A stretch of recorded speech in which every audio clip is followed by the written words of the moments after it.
Hello and welcome back to Pictorial on Relay FM. I'm Quinn Rose, and I didn't go to art school, but that doesn't stop me from continuing a lifelong love of learning about art and artists. And I'm Betty. I also didn't go to art school, but I definitely also love learning about art and still have not gone back into an art gallery, despite me saying a couple episodes ago that it was going to happen. So at this point, I'm just staying in my house for the next 5,000 years. Just like me. But that's not what we're talking about today. Today we're talking about an entirely different kind of apocalyptic event. And that's because today I just want to lead you through the kind of wild story and culture around the painting Saturn Devouring His Son. Yeah, I love this painting, but also hate it. It's got a lot going on. So I'm going to start with a little bit of background first before we get into describing the painting for people who might not be familiar with it. But just a little bit of fun facts about it. It is painted by the Spanish artist Francisco Goya, who lived from 1746 to 1828. And this painting itself was painted sometime between 1819 and 1823. And I'll get into more details of this in a bit, but it actually was originally painted directly onto the walls of his house, as well as 13 other works that were all collectively known as the Black Paintings. Now, after his death, like kind of way later, these works were actually removed from the walls and put onto canvases so they could be publicly displayed. But that is why portions of this painting are actually in far worse quality than they would have originally been painted. It's theorized that like some of the details of this painting are a lot less clear than they would have been originally, but it almost kind of adds to the effect. That's a good thing to keep in mind as we go forward is this was painted by a man on the wall of his house. I don't think I knew that, because one of the things I was going to ask is, like, I've seen some of his other paintings, and this one does seem to be a lot more of like a looser brushstroke than his earlier work. And I was going to ask, is this like a style change he had in later life, or is it because it's like sort of degraded, or is it both? Oh, there's a lot going on historically with when and why this was painted, but definitely some of it at least is due to just degradation over time. But with that kind of basic context in mind, would you like to describe Saturn Devouring His Son for the audience? For those of you who aren't looking at this painting, either in the chapter artwork or in the show notes, normally I would say look at it if you can, if you're not like driving. But if you're someone who has a weak stomach or don't like gruesome images, maybe don't look at it because it is a bit disturbing. What I'm looking at is a vertical painting. It's actually very elongated in terms of portrait format. It's got what seems to be a completely black background, although with a bit of texture, and in front of it is what looks like a man who is probably naked, and he has long hair, and he has his mouth open. He's holding what seems like a smaller person, but the person's head is missing, arms are missing, and it seems like the bigger man is eating the smaller person he is holding, and the smaller person is also naked. So you can see like a part of the flesh being torn by his mouth is what it looks like, and you see like blood and red coming off of the person who's being eaten. There seems to be like really high contrast in the way the figures are painted, and the brushstrokes like do seem kind of choppy. Like it's not a totally realistic rendering of naked people who are being eaten, I guess. So it's a little bit abstracted, I guess I would say. Like what we were talking about before is like it almost makes it like more eerie and creepier. A really important note of this painting as well is that the facial expression on the larger figure who is eating the smaller figure, it's wild. And I say that not as in like the slang way that I use the word wild constantly, but I mean like a wild animal. It's feral. Yeah, like I was going to say like deranged or something. Yeah, yep. The eyes are really wide, and you can see the pupil as if like the eyes are going to pop out of his head. Yeah. He looks both horrified by what he's doing and also like rabidly into what he's doing, which is eating a person. Yeah. And the way his hands are like squeezed around the person is, it seems like the grasp is so tight. It almost looks like there's blood coming like from his hand. Like the figure is being like squished. Like in first year university, I took an art history 101 class. So when I say I didn't go to art school, I did take some classes in art history. So, anyway, not totally a lie, but it was like a very basic, just intro to art history class. And the very first day, the very first class, the very first image our professor showed us was this. We just walked in, sat down. She's like, "Hi, welcome to Art History 101," and opens the PowerPoint. So it's this projected onto this theater wall. Everyone is like, what is this? Good morning, class. It's 8 a.m. Here's cannibalism. Exactly. So it is definitely... So yeah, my kind of introduction to art history was this image. Perfect. This is a pretty famous image at this point, but I'm going to back up now and explain just how this painting got painted on the wall of a man's home. So like I said at the beginning, this was painted by Francisco Goya. He was actually quite a successful painter. And a lot of his work that was in public display were much more cheerful. It was like a lot of portraits. It was religious paintings. He was popular among like Spanish nobility. And so he was like this forward-facing like portrait artist. And then meanwhile, he actually lived through a lot of really hard times. The French Revolution happened when he was like in his 40s, which like really affected the peace of Europe, and then like led to other wars, including Napoleon overrunning Spain, which is where he lived, of course. In the meantime, even before that, like Spain was ruled by this monarchy and the Catholic Church that like it was not a super great place to live and a super great time to live in terms of personal freedoms. And also Goya himself, like since his 40s, he actually was ill and was left deaf after a fever when he was 46. And he also had bouts of severe depression. And so just sort of like personally, politically, health-wise, he was dealing with a lot. He was carrying a lot of like struggles with him, and he was not thrilled about the state of Spain and what was happening overall in Europe. And so in 1819, he bought this house, which is called Quinta del Sordo, which is actually translates to Villa of the Deaf Man, which was named after a previous deaf resident. But then Goya was also deaf at this time, and so it just kind of worked out. I don't know. I don't know if he bought it because of that or if it was just a coincidence, but I did think that was interesting. Yeah.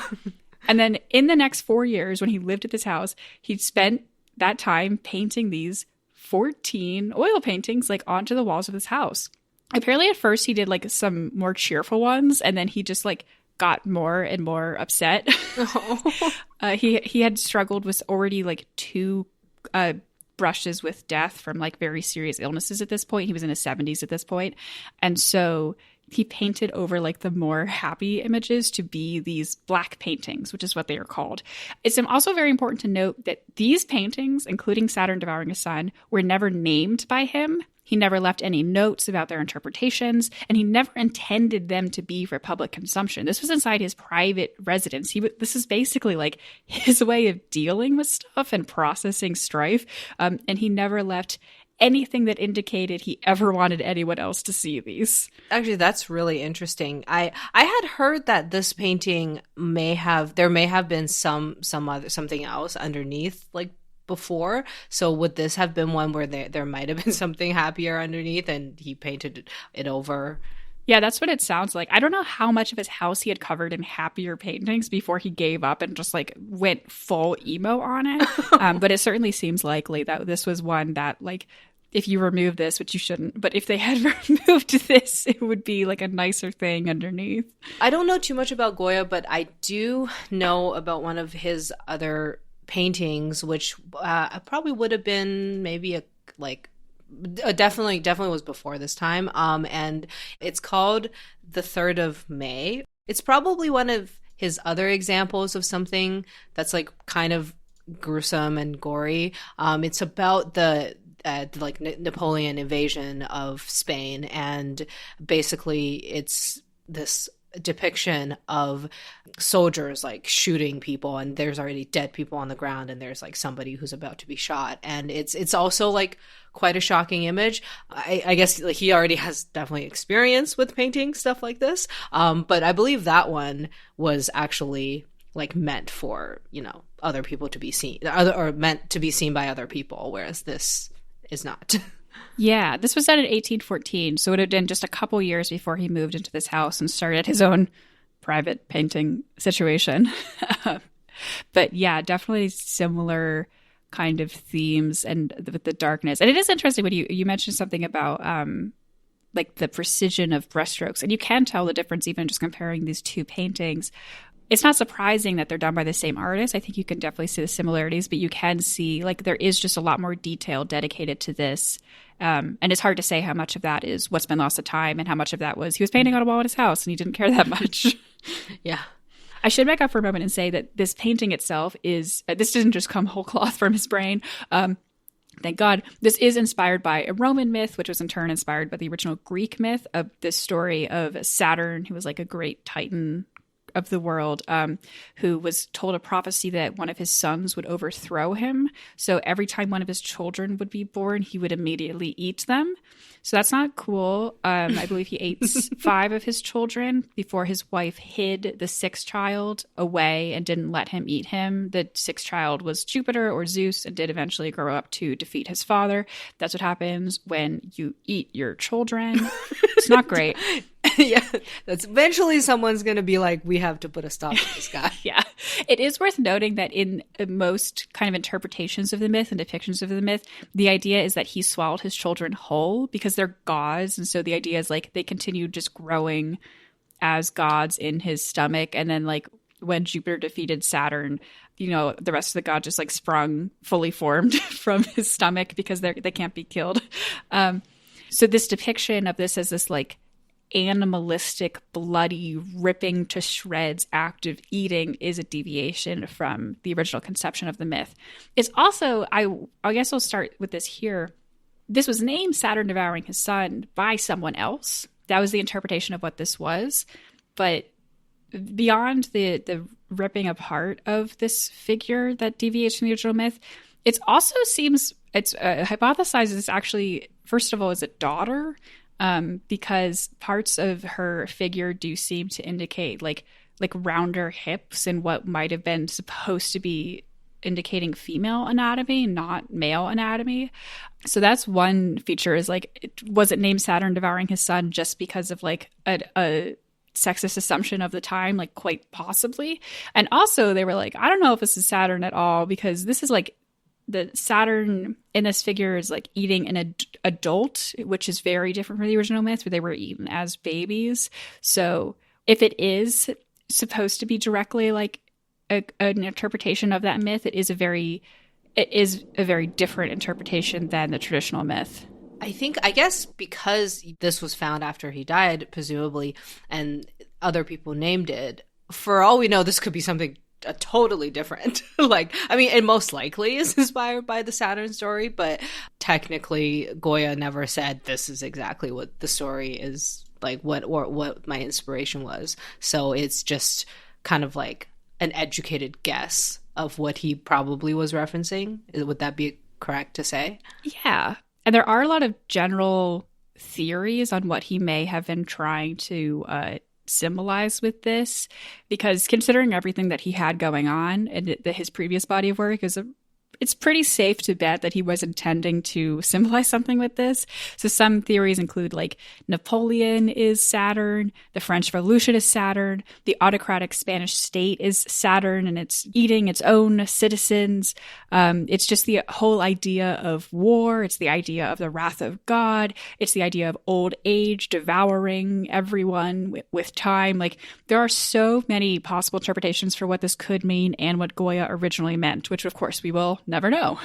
I wonder if he would have been inspired, or he might have known about this painting. Because there is a painting I just put in the show notes by the artist Peter Paul Rubens, and this was probably done in like the 1600s, which is also called Saturn Devouring His Son. And in this one, the son is actually a baby, but in this one, the Saturn figure is also kind of like ripping the baby's flesh a little bit. But this picture is definitely less gruesome than the Goya one. It's still pretty creepy, but it's way less like, you know, bloodier and like terrifying. Yes, one of the articles I read did talk about this painting and pointed it as a probable inspiration for Goya's interpretation. So good eye there. Oh, thank you. So that's the basic overview of this painting. There are so many different ways that it can be interpreted and perhaps was intended to symbolize like potentially lots of different things at the time. Unfortunately, we'll never know if there was a specific artist's intention and what that was. However, as evident by the way that you talk about this was your first image in your art history class, like it's an incredibly famous painting that has very much stood the test of time, partly because it's so striking and evocative and there's so much to analyze in terms of what its place in history and what Goya was trying to symbolize and how it rings to the viewer, and also because in the past decade and a half, it has become an incredible meme. So this is what I'd like to talk about for the last section of this podcast here is why, I guess not why, because I don't know why, and I don't think anyone knows why anything becomes a meme, but I guess just the ways that Saturn Devouring His Son has been interpreted in meme form. Have you seen this as a meme? I have, but I would say I don't think it's often. Okay. It's definitely not like, the interesting thing is this is a meme status, is it's not like a normal meme where like it gets extremely popular and it's everywhere. Where I think it's just kind of been like a low level thing where there have been like The Simpsons have done a version of it, like parodies of it just pop up everywhere. It's like everyone has put their own little spin on it because at this point it's referenced so often that people get like, oh, they're referencing like the giant man eating the little man, even if you don't necessarily know the original painting that well. But I want to talk about two very recent examples because the meme had a bit of a little popularity jump, it seems, in kind of late 2020. Okay. And so I would like for you to click on that first link right there that I've sent you and let me know what you think of this. Okay, I will describe this for the viewers. I actually have not seen this. Oh, okay. So so it is a parody of this painting. So it looks like is this person called Mr. Peanut? Yeah, he sure is.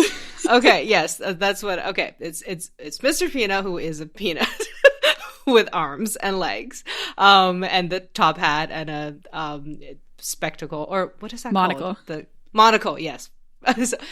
Wearing a top hat and a monocle, and with his mouth open, similar to the Saturn in Goya's painting, but he is eating a smaller peanut, and he's holding that smaller peanut in a similar way as the Saturn is. The smaller peanut is also wearing a top hat, and it seems like his drool. So what would have been the blood is replaced with, I want to say, peanut butter. And then it's like dripping out of his mouth and it's like onto the ground. I really like that this artist has captured the horror in the eyes. I think that's done very well. Yeah, it's for sure. Yeah, it's got that same creepy, like wild look. And in both paintings, it's like the person who is doing the eating itself, like he's horrified with the action, but it seems like he can't stop. So do you remember the Mr. Peanut Super Bowl ad from 2020? Oh, probably. So the reason I don't is because I don't get any, I don't think I have any channels that can watch the Super Bowl. I'm sure you can stream it now, but I don't watch the Super Bowl, which is probably why I do not know about this. Okay, first of all, let me be really clear. I've never seen the Super Bowl. So the reason I asked is because this particular ad, it didn't go viral for good reasons, but it was like it was like the main character of the internet for a week because I don't even know how to describe this. I'm just doing this from memory because I don't care enough to look up the actual details.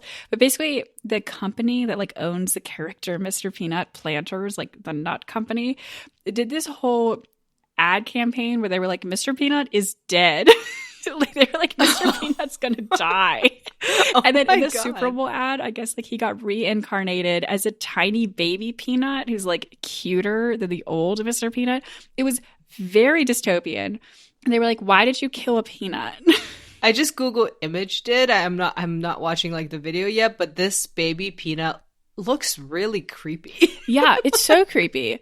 So, and he's still wearing like the top out anyway. And so right after this ad went out, this artist, whose name is Nina Matsumoto, she saw everyone talking about the ad and she was like, all right, I got to do this. And so at like 2 a.m., she whips up this this digital painting of this, throws it up. She's literally said that she posts low quality stuff late at night so that not as many people will see it because she doesn't want to lose followers. And then it went really viral because everyone was like, that's so funny. And so it got really popular on Twitter. And then there was this whole Insider article, which will be in the show notes, where she talks about this inspiration. And she was like, I just had this idea in my head of like the older Mr. Peanut eating the younger Mr. Peanut. And I know that's not what happened in the ad, but I still think it's so fascinating that they killed a mascot in this really weird way. And she was like, also, it's interpreted that Goya painted this as an allegory for the Spanish autocracy devouring its citizens. And then she said, Mr. Peanut is clearly part of the wealthy elite. I mean, look at how well dressed he is. So there's something to be said about that, too. That's great. So that's Mr. Peanut devouring his son. Very disturbing as well. So disturbing. And then the last one I have to show you today, what I would like to end this episode on, is in one way, a lot less creepy. In another way, much more disturbing. So can you click that last link for me? So this one, also a parody of this painting, is what appears to be a woman who is blue. She's got long black hair. I guess before I describe the contents, it's painted in like a flat, cartoony 2D artwork type of style. Yeah, so the woman is holding what seems to be a similar figure as the person in that Saturn painting, except this one, it seems like the person is clothed and doesn't have like the curvy hip shape as in the other painting. And she's also chewing on like the side, what seems to be the arm, and there's like, you know, red splotches, which presumably is blood. And yeah, she's also got that similar expression on her face, except this is in like a much more minimalist 2D type of way. Yeah. So does this kind of design style look familiar to you at all? It kind of reminds me of like YouTube videos that are like, or like, I don't know, I kind of like a Kurzgesagt YouTube video art style, maybe. I know they're not the only one who do this type of style, but that's what I think of. So this was a digital art piece that circulated in like late 2020. I tried to track down the original artist, and it does appear to be from an artist who now has a privated Twitter account. That's the only like link I could find to any original poster, and I can't confirm it because they're private now. And because they're private now, like I'm not going to link to them. Like if they're private, they want to be left alone for some reason or another. But suffice it to say, this got out there on the internet. It quickly became incredibly circulated because it's the whole, I think the original caption was something like soulless corporate art, like mother devours her son or something like that.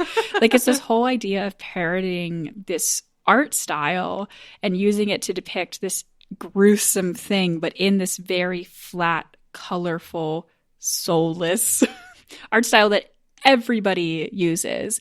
Like Facebook, Airbnb, Hinge, Google, YouTube, like everyone uses this art style. That's true. I think it's technically called Allegria. Lots of people have lots of different names for it, but that's like the official name that people who illustrate in it call it is Allegria. It's based on organic shapes, vibrant colors, and exaggerated forms.